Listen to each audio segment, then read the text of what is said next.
Welcome to one more edition of Politics and Right. I'm Egberto Willis, your host. Today we have another special guest for you, and he is going to be kind of intriguing. Steve Melink is the 4 books author of Fusion Capitalism, a clean energy vision of conservatives, and founder, CEO of Melink Corporation, a Cincinnati, Ohio-based company considered a pioneer in renewable energy solutions for the commercial building industry. Melink's company has worked with retail, restaurants, hotels, chains, hospitals, nursing homes, universities, and supermarkets. Melink is a national speaker on sustainability, clean energy, and zero energy buildings, and he has consulted with federal and state legislators. He earned a BS in mechanical engineer. That is truly my profession. I am a mechanical engineer as well, from Vanderbilt University, and an MBA from Duke University. Welcome to Politics Done Right. Steve Melink, how are you doing today? Good morning, Egberto. I'm doing great. Thank you. Well, look, first of all, this is going to be the first strange question. Where the hell did you come from? Where did I come from? Well, I'm from Cincinnati, Ohio. I built a business there. We're a national company. We do work nationwide. We have technicians and employees across the country. And, we've grown from a kind of an HVAC type company to a clean energy company over the years. And I know that clean energy, solar, wind, et cetera, it's the way of the future. And that climate change is real. The science is real. And we can't afford to take the risk of not addressing the problem. But the good news is the technologies are, for the most part, here and now, and many people and companies are taking advantage of them, and we have a bright future to look forward to. Now, explain what is HVAC first of all, because remember all our audience aren't engineers, so. Sure. Yeah. So I got started in HVAC is an acronym for heating, ventilation, air conditioning. And my background is in heating and cooling. I worked for the Train Company and Emerson and other similar type companies. I started my own company to basically test and air balance and commission these systems for national chains. So we do work for Walmart, Target, McDonald's, Starbucks, and many other chains across the country. But that led to the development of energy saving controls, and then ultimately to us getting into the solar power space and geothermal heating and cooling. Now, you said, clearly, I am no revolutionary, but I'm going to let you in on a secret. I love driving my all-electric Tesla down Miami Avenue and showcasing the future. I mean, hence my first question. Where the hell did you come from? You wrote a book called, Capitalism, a clean energy vision for conservatives. And then you come out with stuff like this. I mean, let me just tell you, I'm impressed because that is a sentiment that needs to get out there. Tell me a little bit more about your electric car and how you got into that modality. Oh, yeah. I mean, I've been driving an electric car since 2010. I was driving a Chevy Volt for, over 7 years, and then finally was able to upgrade to a Tesla Model X. But for those of you who've never driven an electric car, you don't know what you're missing. I mean, they are so cool.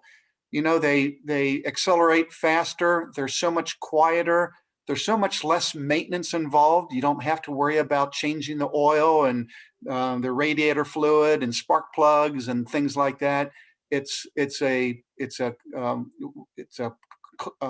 computer on wheels, and it's so comfortable. And another great thing is we don't have to burn gasoline to get from place to place. I power my electric car with solar power.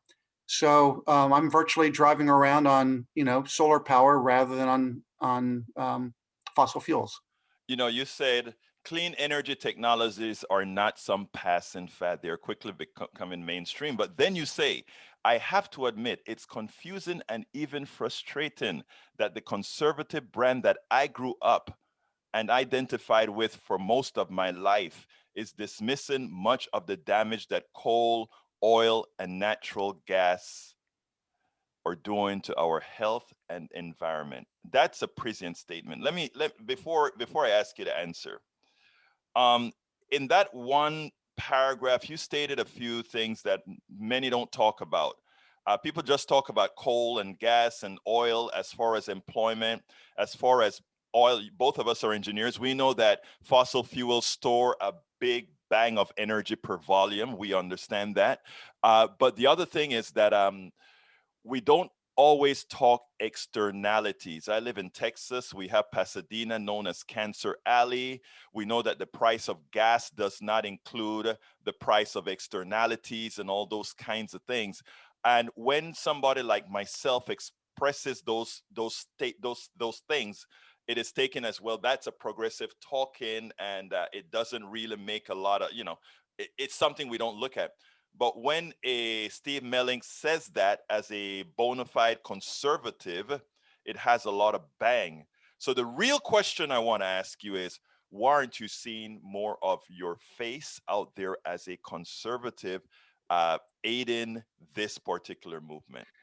I think conservatives will have no choice but to rally around the solution, even though they may not understand the problem of climate change. More and more, they're rallying around the solution of clean energy. I mean, you see it in your home state of Texas. There's more jobs in clean energy than there is in fossil fuels. And so, I grew up, a good old Catholic, large family, and there was nothing in my background that suggested I had to be about drilling for oil and mining for coal and burning fossil fuels to pollute the air and create this greenhouse effect. So, it's only been in the last 20 years or so that this narrative has been cast. And who has it been cast by? By the fossil fuel industry. Exactly. And they in turn have influenced and brainwashed so many politicians on this. They're getting campaign contributions from this rich and powerful fossil fuel industry. So I'm calling it out. I don't believe at all that this that conservatism is about fossil fuels. Again, I'm an engineer. I'm a lover of technology, and the technologies that are coming um, downstream to us are as great as they were in the 20th century. Think of all the great technologies that came to us in the past century, from automotive to aviation to space exploration to computer and internet technologies. We have the same opportunity in the 21st century, and it's going to be, to a large degree, related to moving to a clean energy economy. And it's going to be a lot of change. And people in Texas, I mean, it's an energy rich state. You're probably considered the energy capital of the country. But the good news is that over the next 10 to 20 years, there's going to be many times more jobs in clean energy than there ever was in fossil fuels. Steve, interestingly, when you talk about Texas being the energy capital of the world, it's not only the energy capital of the or of the country in fossil fuels. It's also becoming sort of the capital in renewables. We just don't talk about it. The amount of wind power that we have in Texas is huge, but we don't want to talk about it too much because, again, we are trying to conflate ideology and technology. And what I love about what you're doing is that you know it. You isolate your personal conservatism from what needs to be done for, I call it humanity, what we Sure. need to do. And I love the chapter where you have the problem is fossil fuels, and there are 4 subchapters. And I've written about all of this sort of stuff, and it just amazing to see it all in one place. We pay it with our health, numero uno. Numero dos, we pay it with hidden taxes. Numero tres, we pay it for the dictatorships and terrorism. Amazing. People don't get that. And we pay it because of greed and corruption. All those things are endemic within the production of oil or Egberto, gas. Egberto, you were talking about externalities, and that's kind of maybe a difficult term for some people to grasp. But I think and a good example of that would be I can't put my garbage into your front lawn. If I did, I'd be fined. And so, I think the analogy is apt that why should other people and companies be allowed to put their garbage in our air and affect our health and the future of our planet without paying a fine? And that's why I'm an advocate for what is called a price on carbon, Right. so that they pay their fair share for the stuff that they're putting in the air. I mean, that is, you scare me. And let me explain something to you here. And let me tell you why. We have the United States and we have Great Britain. During the industrial era, of course, it started. Great Britain threw a whole lot of stuff up into the air. The United States built its wealth on supplying products to the world by throwing all this stuff into the air. And what we have a lot of conservatives saying right now is, well, the reason we don't want to do it right now is because there's India and there's China have a way more population than us, and they're throwing all this stuff into the air, to which somebody like myself, this great old progressive, says, but wait a minute, we built our wealth by polluting the air of everybody else. Should we really feel like we are doing something wrong if we are aiding those countries that we want to get green as well to save us all? We threw our stuff in the air to build what we've got. Shouldn't they have the right? And if we don't want them to have the right, pay them not to? Your thoughts on that?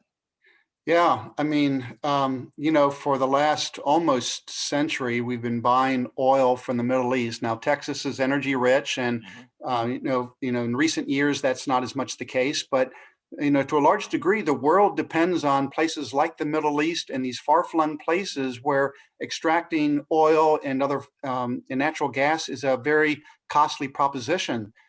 So, why aren't we becoming the Middle East of of building and selling wind turbines and solar panels and these clean energy technologies of the future? Right now, for the most part, the solar panels are being built in uh, China and other countries in Asia, and so we're missing out on the opportunity. So, you know, I think again, I don't know that I'll ever be able to change everyone's minds on the problem of climate change, but I think more and more people are willing to recognize the opportunity of clean energy, and they just move on beyond the problem. And okay, this is a huge economic opportunity, and in addition to that is all the other problems that you were talking about being able to solve, such as improving our health, improving our national security, not propping up the price of oil so that terrorists can, sell it, enrich themselves, and foment their evil ways. So, I call that the clean energy revolution is the greatest opportunity of the 21st century. The amount of transition that will be required over the next 10 to 30 years will be amazing. But again, for those that are willing to embrace change rather than have a revulsion against it, will have the most to gain from it. That is, I appreciate. Now, there's something that is, I talk about clean energy on the show a whole lot, and there's something that I have a lot of conservative listeners as well, both conservatives and progressives.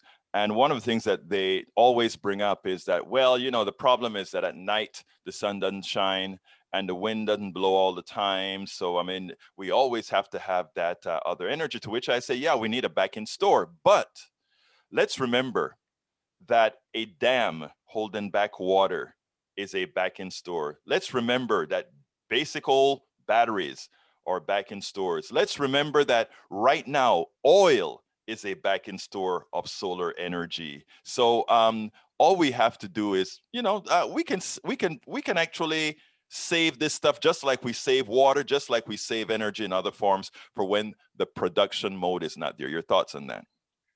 Absolutely. Battery technologies are improving every day and becoming ever more cost effective. That's why we see more and more electric cars today that are using these batteries.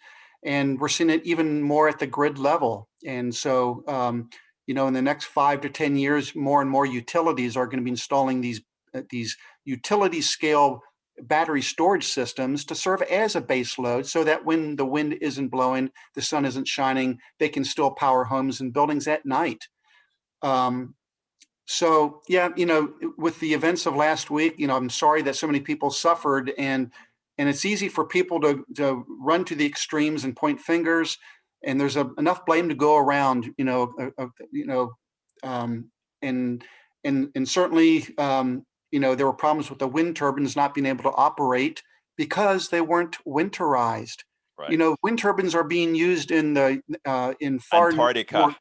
in Antarctica and in the northern plains of the US, and they're doing fine because they were winterized. And so, the same problem exists with the coal and the nuclear and the natural gas plants. Um, in the short term, I think what we've learned is we need to winterize all electric generation plants so that if this happens again next year or, whenever, that we'll be ready for it. But beyond that, I think, something to consider would be, right now the Texas grid is an island to itself, and it's not integrated with the other two large regional grids that the United States has. And it would behoove, I think, the United States, the state of Texas, to integrate our grids into one large, smart national grid, but then above and beyond that, have these mini grids and eventually millions of microgrids. And what are these microgrids? They're individual homes and businesses and schools and even cars, for example, that can operate in the event of a severe weather event or a natural disaster or a terrorist attack or some future war that we can't imagine now, but you've probably heard about the cyber attack the Russians made on Yes. our infrastructure, and so there's little doubt in my mind that they've penetrated, as far as into our many of our utility power stations, and so they wouldn't want to start something, obviously, but if they've got the capability probably, and if they don't, well, the Iranians do or will, or the North Koreans will, or it could be the Chinese. So we need to be thinking about a future grid that is far more resilient and that no one event can take out a large swath of our grid. And the only way to do that is to get away from this idea that we want to have large central power plants. Instead, let's have millions of mini and micro power plants. And then it's, more like the internet that, you can't take down by attacking one, server. Steve, that is magic. That is magic. That the microgrid concept is magic. We've spoken about that when we talk about having each home themselves with power. Sometimes you're not using your excess, it goes on to the grid. I mean, all of that is possible with the technology we have today. And it is, as you said, resilient. Now, look, this is a political show. So I'm going to ask you one political question. And then after that, I have one more, but it goes this way. You're an engineer. You claim that you're a conservative. What makes you a conservative when you show such enlightenment on so many aspects of technology and otherwise? What makes me conservative? So things that I think are important. I do believe in, personally, I'm pro-life. Mm-hmm. I believe in a strong national defense. I believe in fiscal responsibility. Those are values that I try to abide by in my home, my family, and my business. And so, but that doesn't mean that I'm held hostage to all the other ideas that one party has or the other. I've often said that some people let politics get in the way of their own cognitive abilities and their own sense of right and wrong. And so, rather than two parties, we should probably have at least a third and many others, because no one party represents 100% of what I believe. And that's probably true for most people. And they feel kind of in the middle, kind of caught between the extremes of both. I love your answer, first of all, because ironically, by your definition, I'm a conservative as well. But I, I mean, Yeah. really, when you said you like fiscal responsibility, I like fiscal responsibility. When you say you're pro-life, I'm pro-life. I just don't believe in telling somebody else what to do. When you talk, I mean, it's amazing and I tell people this all the time. When you look at what people want, what most people want, what you find is it's pretty damn much the same. Mm-hmm. There are, some people would say, but I would say, well, we have those on top that needs to have us fighting each other. But anyhow, Steve, Melink, what would you have liked me to ask you that I didn't? Okay, so for all the listeners, they might be thinking, okay, the problem of what happened last week is too big for me to do anything about it. But what can I, as an individual, do to ensure I don't, I'm not a victim of this in the future, kind of a thing. So my answer would be that, I want to empower everybody as consumers to be smart, savvy consumers and not be hapless victims of what industries tell us we have to buy. For example, that we have to buy fossil fuel power, kind of a thing. So let's be smart and say, well, I think climate change is a problem. At the very least, it's a risk that's not worth taking any further than what we're seeing early signs of right now. So how can we mitigate this problem? Well, by reducing our carbon footprint, by burning less, or by buying less power or no power that comes from core natural gas. So not everyone can afford solar panels on their home, or putting in a battery storage system, or buying an electric car. But what many people can afford is if they go to their utility, they can click on the box that says green power option. And if thousands and eventually millions of people click on the green power option, suddenly the utilities would have to install or buy from more clean energy farms. And it would create such demand in the marketplace for clean energy that it would help create this revolution and accelerate it. And it would be great for the United States. And the program is probably not long enough to explain how clean energy and battery storage can make us more resilient than the systems that we have today that caused the problems in Texas that we had last week. But talk to Elon Musk and other very smart people who have this vision for the future, and they're not at all saying, "Oh, we need more coal plants or we need more natural gas." So technology is a wonderful thing. It's coming down the pike. Everything's not perfect right now, but over time, over the next 5, 10, 20 years, we're going to get there. Steve, your book does a good job at explaining that for everybody to get it. Steve Melink, founder and CEO of Melink Corporation and author of the book Fusion Capitalism, a clean energy vision for conservatives. It was my pleasure to have you on Politics Done Right. Thank you so kindly for having been here. Yes, thank you very much for having me on your program. Take care. We spend a lot of time deconstructing the news, trying to parse it into a form that everybody can understand. We try to find those little nitpicks where it flies above the fray, etc.